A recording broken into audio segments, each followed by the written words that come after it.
Friends welcome back. एक बार इस chart को देखिए और बताइए इस चार्ट में प्रॉब्लम क्या है। प्रॉब्लम ये है, यहाँ बहुत सारे सपोर्ट एंड रेजिस्टेंस ड्रॉ किए हुए हैं। अगर आप इसी तरह सपोर्ट एंड रेजिस्टेंस को ड्रॉ करोगे तो आप बहुत कंफ्यूज हो सकते हो। फॉर एग्जांपल, सपोज प्राइस यहाँ एक पुल बैक लेता है और इसी सपोर्ट के पास हम बाई करते हैं, तो हम इस चार्ट के अकॉर्डिंग प्रॉफिट कहाँ बुक करेंगे? क्या इस लेवल पर? क्योंकि हमने यहाँ बहुत से लेवल ड्रॉ किए और ये भी एक लेवल है, तो हमने जस्ट यहाँ बाई किया और यहाँ सेल कर दिया, तो क्या ये सही है? बिल्कुल नहीं। बहुत सारे लेवल आपको कंफ्यूज कर सकते हैं। इसलिए आज के वीडियो में हम देखेंगे कैसे हमें मार्केट कंडीशन के according support and resistance level को इंपॉर्टेंस देना है, कैसे और कहाँ सपोर्ट एंड रेजिस्टेंस लेवल को ड्रॉ करना है, और लास्ट में कुछ ट्रेडिंग स्ट्रैटेजीज को देखेंगे। फर्स्ट ऑफ ऑल, हमें मार्केट कंडीशन के हिसाब से सपोर्ट एंड रेजिस्टेंस को इंपॉर्टेंस देना है, क्योंकि सर्टेन मार्केट कंडीशन के अकॉर्डिंग ये एक दूसरे से ज़्यादा स्ट्रांग हो सकते हैं।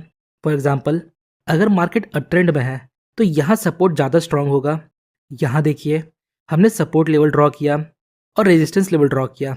अब आप बताइए, यहाँ सपोर्ट ज़्यादा स्ट्रांग है या रेजिस्टेंस? आइए देखते हैं। ये पहला रेजिस्टेंस और प्राइस ने इसे ब्रेक कर दिया। ये दूसरा, ये भी ब्रेक हो गया, और ये तीसरा रेजिस्टेंस और ये भी ब्रेक हो गया। अब सपोर्ट को देखिए, ये पहला सपोर्ट है, प्राइस ने इसे ब्रेक नहीं किया। ये दूसरा, ये भी ब्रेक नहीं हुआ, और ये तीसरा और ये भी ब्रेक नहीं हुआ। तो आप देख सकते हो, एक अप ट्रेंड में जो रेजिस्टेंस होता है उसका ब्रेक होना स्वाभाविक है, और ये लॉजिकल है, क्योंकि अगर अप ट्रेंड में रेजिस्टेंस ब्रेक नहीं होगा तो हमें हाई एंड हायर लोस कैसे मिलेगा? So in an up trend support level resistance level से ज़्यादा पावरफुल होता है।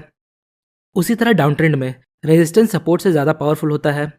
यहाँ देखिए, ये हमारा रेजिस्टेंस है और ये सपोर्ट। प्राइस यहाँ सपोर्ट को ब्रेक करता है, फिर यहाँ और फिर यहाँ, बट प्राइस यहाँ रेजिस्टेंस को रिस्पेक्ट करता है, उसे ब्रेक नहीं करता, क्योंकि ये स्वाभाविक है। जो सपोर्ट लेवल है उसका डाउन ट्रेंड में ब्रेक होना स्वाभाविक है, तभी हमें lower low and lower highs का फॉर्मेशन मिलेगा, और lower low and lower high का फॉर्मेशन मतलब डाउन ट्रेंड, ये हम सभी को पता है। So in and down trend resistance is more powerful than support. So now the question is, हमें support and resistance level draw कैसे करना है? यहाँ देखिए, मार्केट अभी अप ट्रेंड में है, तो अप ट्रेंड के समय हमें सपोर्ट को ज़्यादा अटेंशन देना है। सो हमें यहाँ सपोर्ट लेवल ड्रॉ करना है, तो इसके लिए हमें मोस्ट रीसेंट स्विंग को देखना होगा। तो ये एक स्विंग पॉइंट है, और ये एक स्विंग है, और ये भी है, तो हमें रिसेंट के दो स्विंग पॉइंट्स को देखना है, जो ये पॉइंट्स है। नाउ अब हम रेक्टेंगल बॉक्स के हेल्प से सपोर्ट लेवल को ड्रॉ करेंगे कुछ इस प्रकार। ये रेक्टेंगल टूल आपको टूल बॉक्स के सेक्शन में मिल जाएगा। याद रखिएगा, सपोर्ट एंड रेजिस्टेंस कोई स्ट्रेट लाइन नहीं होता, ये एक जोन होता है।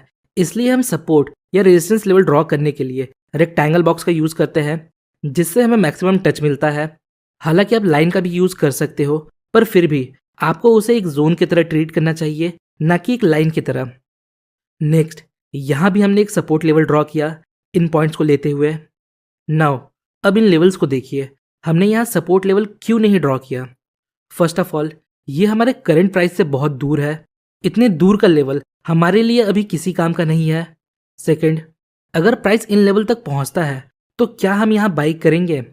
आंसर है नहीं, क्योंकि सपोज अगर प्राइस यहाँ पहुंचता है, इसका मतलब मार्केट अब डाउन ट्रेंड में है, और हमें डाउन ट्रेंड में बाइंग को अवॉइड करना है, क्योंकि हमें ट्रेंड के साथ ट्रेड करना है। आइए कुछ एग्जाम्पल देखते हैं। तो यहाँ मार्केट डाउन ट्रेंड में है, मतलब यहाँ हमें रेजिस्टेंस को ज़्यादा अटेंशन देना है। जब प्राइस रेजिस्टेंस के पास आएगा तो हम प्राइस एक्शन और कैंडलस्टिक को देखकर ट्रेंड के साथ ट्रेड ले सकते हैं। सो हमें रीसेंट दो स्विंग पॉइंट के बेस पर रेजिस्टेंस लेवल ड्रॉ करना है। तो प्रोबेबली ये हमारा एक रेजिस्टेंस होगा, और ये दूसरा। अगेन हमने यहाँ एक जोन मार्क किया, ना कि एक सिंगल लाइन। अब देखिए, ये भी रेजिस्टेंस है, पर हमने इन्हें मार्क क्यों नहीं किया? सिंपली ये करंट प्राइस से बहुत दूर है, और अगर मार्केट यहाँ तक जाता है, इसका मतलब अब डाउन ट्रेंड एंड हो चुका है और हमें ट्रेंड के साथ ट्रेड करना है। ओके, नाउ यहाँ तक हमने सपोर्ट एंड रेजिस्टेंस ड्रॉ करना सीखा।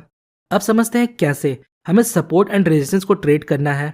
ऐसा तो नहीं है प्राइस सपोर्ट को जस्ट हिट करेगा और हम उसके बेस पर ट्रेड ले लेंगे, ऐसा तो नहीं होता। तो इसके लिए हमें काइंड ऑफ कन्फर्मेशन चाहिए, मतलब एंट्री ट्रिगर, जिसके लिए हम बहुत से प्राइस पैटर्न का यूज़ कर सकते हैं। पर आज के वीडियो में हम एंट्री ट्रिगर के लिए लॉन्ग विक कैंडल्स का यूज़ करेंगे। इसमें आपको हैमर दिख सकता है, पिन बार दिख सकता है, डोजी दिख सकता है, पर हमारे लिए ये सभी लॉन्ग विक कैंडल है क्योंकि ये सारे पैटर्न सेम तरीके से काम करते हैं। अगर लोअर विक लंबा है इसका मतलब ये एक बुलिश है।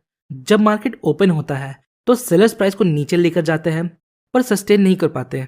देन फाइनली बायर्स प्राइस को कंट्रोल करते हुए ऊपर लेकर जाते हैं और ओपनिंग के आसपास क्लोजिंग देते हैं।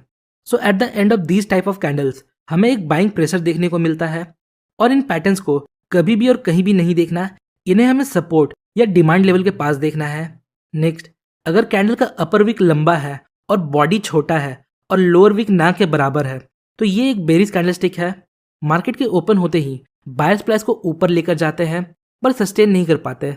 देन फाइनली सेलर्स उस टाइम पीरियड में डोमिनेट करते हुए प्राइस को नीचे लेकर आते हैं और क्लोजिंग देते हैं। So at the end of these type of candles हमें एक सेलिंग प्रेशर देखने को मिलता है और इस प्रकार के कैंडल्स को हमें रेजिस्टेंस लेवल या सप्लाई जोन के पास इंपॉर्टेंस देना है। आइए कुछ एग्जांपल देखते हैं। यहाँ देखिए मार्केट अप ट्रेंड में है। नेक्स्ट, यहाँ हमने सपोर्ट लेवल को ड्रॉ किया। नेक्स्ट, प्राइस सपोर्ट लेवल को अप्रोच करता है और यहाँ एक long wick bullish candle form करता है। अगर नेक्स्ट कैंडल इसके हाई को ब्रेक करता है तो हम यहाँ ट्रेड ले सकते हैं और अपना स्टॉप लॉस हम इसके लो के थोड़ा नीचे रखेंगे और प्रॉफिट बुकिंग के लिए हम रीसेंट स्विंग पॉइंट का यूज करेंगे। सेम उसी तरह आप डाउन ट्रेंड के समय रेजिस्टेंस पर लॉन्ग विक कैंडल के बेस पर ट्रेड ले सकते हो। नाउ अब बात करते हैं रेंज मार्केट का कि अगर करंट टाइम फ्रेम में मार्केट रेंज में है तो क्या हमें सपोर्ट पर बाई करना चाहिए या रेजिस्टेंस पर सेल। देखिए, अगर करंट टाइम फ्रेम में मार्केट रेंज में है तो हमें बिगर टाइम फ्रेम को देखना है। अगर बिगर टाइम फ्रेम में मार्केट अप ट्रेंड में है तो हमें करंट टाइम फ्रेम के रेंजिंग मार्केट में सपोर्ट पर बाइंग ट्रेड्स को फाइंड करना चाहिए, जिसके लिए हम अगेन लॉन्ग विक कैंडल का यूज कर सकते हैं।